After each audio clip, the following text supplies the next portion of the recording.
With a gaming icon as big and recognizable as Mario, it's no surprise that others would try to cash in on his success. And while some developers took inspiration from Mario in order to make their own successful games such as Braid and Shovel Knight, other developers took a less subtle approach.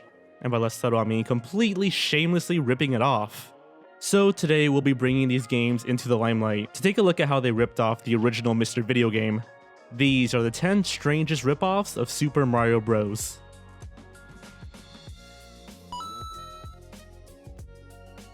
Crazy Kong. Our first entry is somewhat of a ripoff of the 1981 arcade classic Donkey Kong. I say somewhat because initially it actually was licensed by Nintendo themselves. Crazy Kong is an adaptation of Donkey Kong created for non-US markets by Falcon, specifically for Japan, as Nintendo couldn't keep up with the demand for the game. While the gameplay is largely the same as the original, the sprites and sound effects changed in color and sound quality in the Commodore 64 version. What eventually turned this game into a ripoff was whenever Falcon breached the agreement between them and Nintendo when they tried to sell the game in the US market. Nintendo promptly terminated their contract with Falcon once this occurred. Continuing with the Crazy Kong fiasco, Nintendo filed a complaint with the company Elcon Industries in 1982 after discovering that company was selling Crazy Kong arcade boards in the US. The court quickly ruled in the favor of Nintendo, to nobody's surprise. Despite their agreement ending, Falcon continued with Crazy Kong as a franchise. After Nintendo released Donkey Kong Jr., Falcon created their own version called Crazy Kong Jr.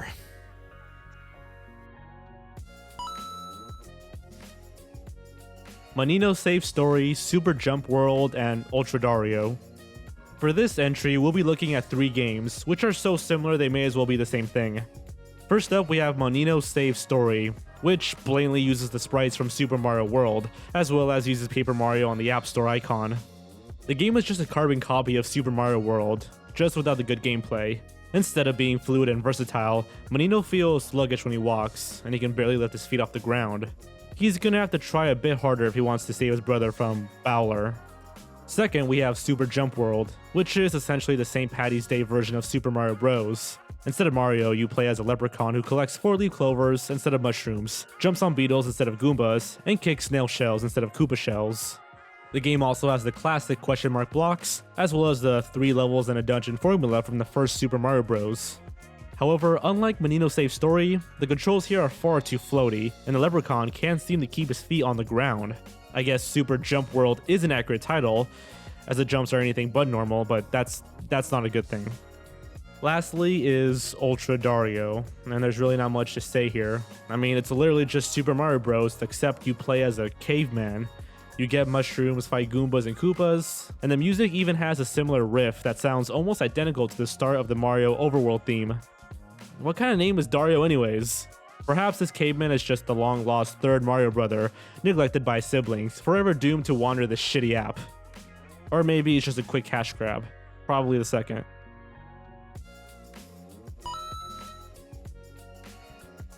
Seven Granddad.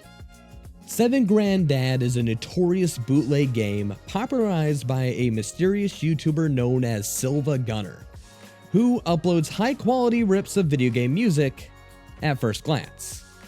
The game itself isn't actually even a Mario game, but instead a bootleg of the Flintstones, The Rescue of Dino and Hoppy. The only real difference between the Flintstones game and Seven Granddad are the title screen, which features the infamous Granddad and the sprite for Fred Flintstone, who has his head replaced with Mario's head from Super Mario Bros. 3.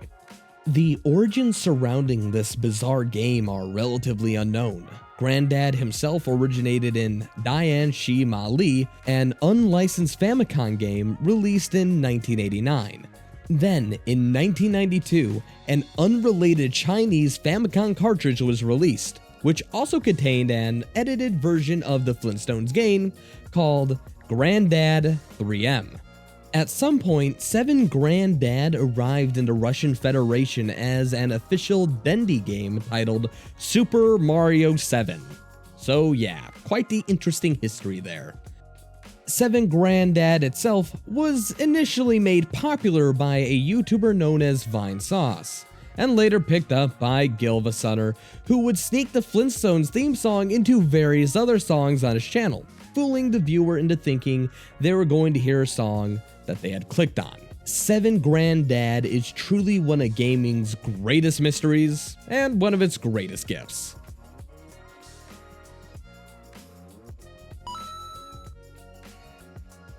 Mole Kart. Mole Kart is a kart racing game for iOS and Android, created by the Chinese companies Shanghai Shengren and Information Technology. The game is an obvious Mario Kart ripoff, and doesn't even try to hide the fact that it is. It's essentially your basic kart racing game, with a bunch of goofy characters to pick from and item boxes full of crazy items, much like Mario Kart. And while Mario Kart doesn't own the rights to making kart racing games, they do own the rights to the courses they've made, which Mole Kart completely steals, such as Mushroom Gorge, Moo Moo Meadows, and Peach Beach, all from Mario Kart Wii. The game was pulled from the App Store in January of 2012, and was re-released on the Android store in 2016, under the name Mole Kart 1. The only real difference is that the game is now free, instead of being $1. The game received a sequel in late 2012, titled Mole Kart 2 Evolution.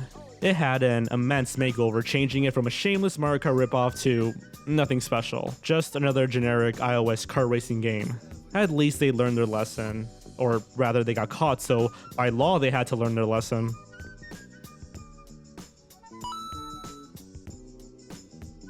The Great Giana Sisters. The Great Giana Sisters might just be the most successful and popular Mario ripoff to date. The original Giana Sisters was developed by Time Warp Productions for the Commodore 64, and it follows a girl named Giana searching for her sister Maria in a nightmare world. The gameplay itself is almost identical to the original Super Mario Bros., with the exception of a few unique power-ups. Several urban legends popped up claiming that Nintendo had filed a lawsuit against Time Warp Production after the game disappeared from store shelves. However, no such lawsuit exists. Nintendo did admit to having some influence in its cease and sales. Word of mouth also had a great effect as well, with the general public and reviews quickly finding out and spreading word that it was a Mario clone. Despite being a clone, the Great Giana Sisters received immense praise across Europe, and even gained a cult following. Sequels, ports, and even a live concert performance followed. The series eventually found its way into a Nintendo console in the form of Great Giana Sisters DS.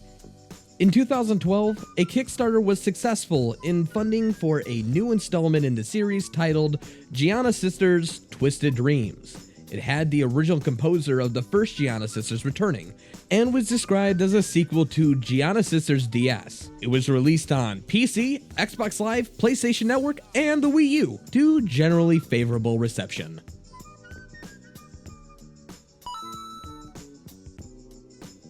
"3D Cartoon Land Safari."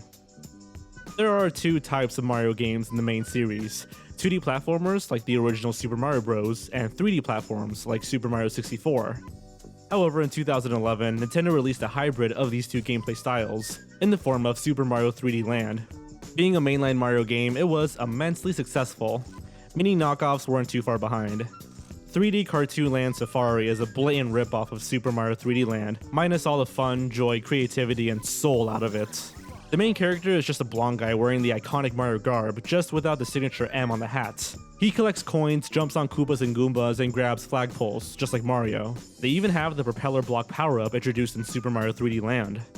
The game itself is $1, and described itself as the following: "This unique game requires you to quickly jump over obstacles and collect coins, but you are not secure in this beautiful cartoon world. An angry tortoise could bite you, and easy and smooth controls makes it very funny and to jump or run." This game is no longer on the App Store, but there is an incredibly similar game with the same name up currently, except it has all the Mario stuff removed, such as enemy designs and the Mario outfits. So instead of a shitty ripoff, it's just a shitty game.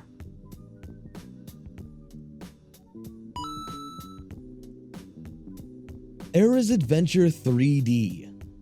Aira's Adventure 3D was a mobile platforming game created for Android devices by a Hungarian developer simply known as Andev, released back in 2013. The game stars an original character known as Aira, who has been imprisoned in a strange yet realistic world and must find keys to escape. What's that, you say? Era's almost identical to Yoshi from Super Mario Bros.? Sorry, I haven't heard about Yoshi. I'm not a Super Mario Bros. Fan. That's what the developer said when he was called out for using an indistinguishable model of Yoshi that he purchased from TurboSquid, one of the biggest 3D asset stores online. Despite admitting that it was Yoshi, he went on to say, since no assets were stolen from any Nintendo game or website, and the Yoshi name is not present anywhere, there is no copyright violation. Unsurprisingly, Nintendo didn't quite feel the same way, and took legal action about 2 weeks later after the game was released. Andev, quote-unquote, redesigned the main character to be blue and wear a hat and re-release the game onto the Android store.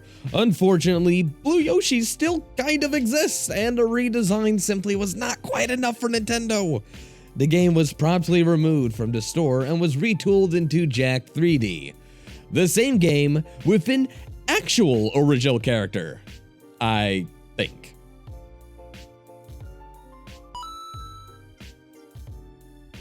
Dulu Doobie Star.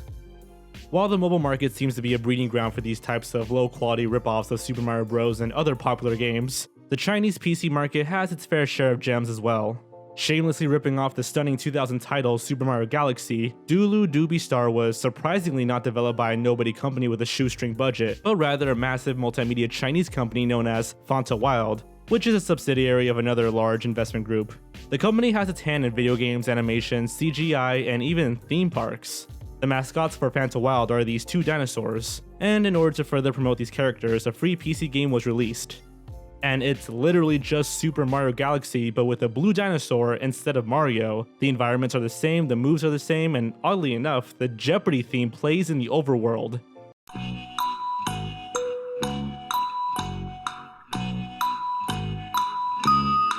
It is beyond baffling that such a large and financially successful company like Fanta Wild would make such a low-quality ripoff like this.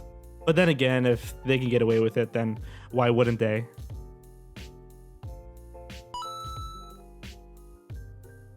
Princess Rescue. Our next entry is less of a ripoff and more of a homage to the platforming classic. Princess Rescue is a demake of the original Super Mario Bros. For the Atari 2600. A demake is a reimagining of a popular game, be it modern or retro, and programming it as if it was made years before its time.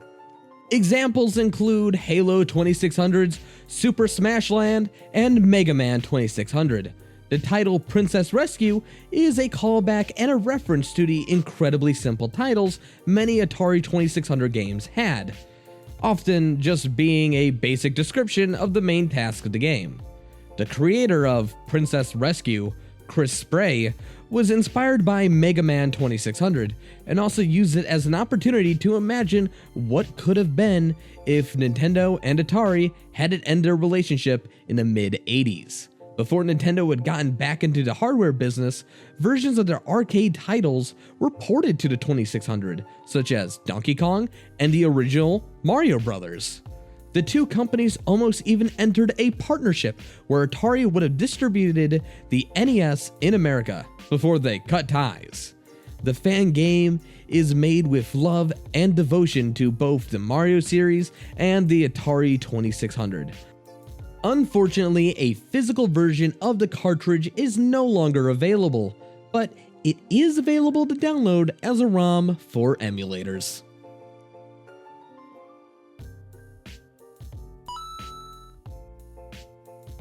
Super Hornio Bros. Finally, our last ripoff isn't actually a video game, but rather a porno. Two of them, actually.